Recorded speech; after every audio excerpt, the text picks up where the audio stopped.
Ey Xudoyim, axir bu qabrga kechagina mayit qo'ygan edik-ku. Kim buni qaytib ochdi? Mayit qani? Balki qorovuldan so'rarman.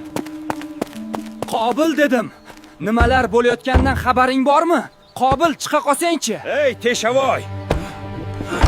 Ertalabdan nega buncha baqirasan? Undan ko'ra borib qabr kavlasang bo'lmaydimi? Qo'yib yuborsang-chi ahmoq. Abdurahim akaning kecha vafot etgan qizi qabrdan yo'q. Uni kimdir o'g'irlab ketgan. Qaysi xudosizning ishi bu? Men uchastkavoyga xabar qilaman. Bu noinsoflarni topmaguncha qo'ymayman. Seni esing joyidami? Hech kimga aytma. Muammo ko'payadi. Qabrni esa avvalgidek ko'mib qo'yamiz, bo'ldi. Ha? Menga farqi yo'q. Men baribir aytaman.